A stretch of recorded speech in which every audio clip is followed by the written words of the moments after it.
அவர் அதை வாங்கும்போது அந்த மேஜிக் வால் குட்டி பையனோட கையை கிழிக்குது. அதுதான் நம்ம ஹீரோவுக்கு அந்த வாளுக்குமான கனெக்ஷன் இப்ப ஹீரோவுக்கு தெரிய வருது.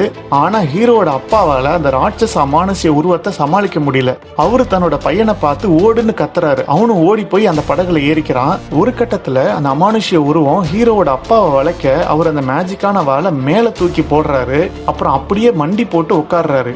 இப்ப மேல போன வாள் அப்படியே கீழே வந்து அவரோட முதுகுல குத்த அவர் சாகுறாரு. ஆனா அந்த வாள் வந்து குத்துனோன்னு அவரோட உடம்பு அப்படியே ஒரு பாறை மாதிரி மாறுது. அந்த வாளை இறுக்கி பிடிக்குது. இப்ப அங்க நின்றுட்டு இருந்த அந்த அமானுஷ்யமான உருவம் கரைஞ்சி சாதாரண ஆளா மாற அது யாருன்னு பார்த்தா அது நம்ம ராஜாவோட தம்பி தான்.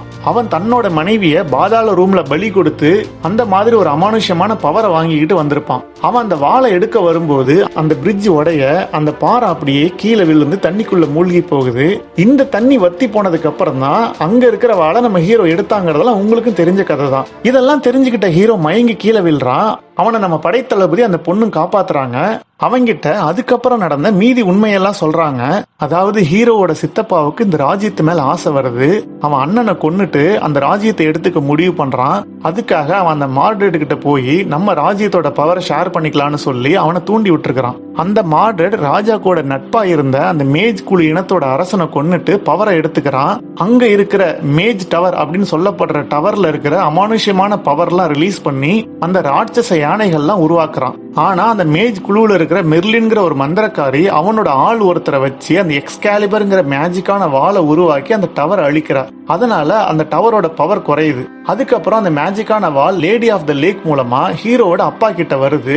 அதை வச்சுதான் அந்த மார்டடுங்கிற அரக்கனை கொன்னாங்கிறதுலாம் நமக்கு முன்னாடியே தெரியும். இப்ப அந்த மேஜ் டவர் மாதிரியே ஒரு டவரை நம்ம வில்லன் கட்டிக்கிட்டு இருக்கிறான். அவன் அதை கட்டி முடிச்சுட்டா வில்லனுக்கு அந்த மார்டடுக்கு இருந்த அதே பவர் வந்துடும். அதெல்லாம் நடக்க விடாம தடுக்கிறதுக்காக தான் அந்த மேஜிக்கான வால் தன்னைத்தானே வெளியில காட்டிக்கிச்சு. ஆனா அந்த வால் உன்னோடதுதான் அந்த படைத்தளபதி சொல்றாரு. இப்ப நம்ம ஹீரோ கூட இருந்த ஃப்ரெண்ட்ஸ் 2 பேர் வந்து ஹீரோவை பாக்குறாங்க. ஹீரோவை சின்ன வயசுல இருந்து வளர்த்த அந்த பெண்கள் அப்புறம் ஹீரோ வாழ்ந்த இடத்துல அந்த அரண்மனை வீரர்கள் வந்து நாசம் பண்ணதை சொல்றாங்க.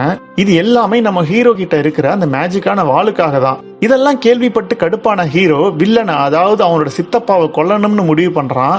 அடுத்து அரண்மனையில இவங்களுக்கு ஒரு பொண்ணு ஸ்பை வேலை பாப்பா. அவ அடுத்து வில்லன் எங்க போறாங்கிறதெல்லாம் சொல்றா. அவன் போற இடத்துல வச்சு அவனை தீர்த்து கட்ட முடிவு பண்றாங்க. ஆனா அந்த பிளான் சொதப்புது. இருந்தாலும் வில்லனோட முக்கியமான படைத்தளபதியை கொன்னுடுறாங்க. அதனால பெரிய பிரச்சனை ஆகுது. ஆனா ஹீரோ தான் கிட்ட இருக்கிற அந்த மேஜிக்கான வாளை வச்சு எல்லாரையும் காப்பாத்துறான்.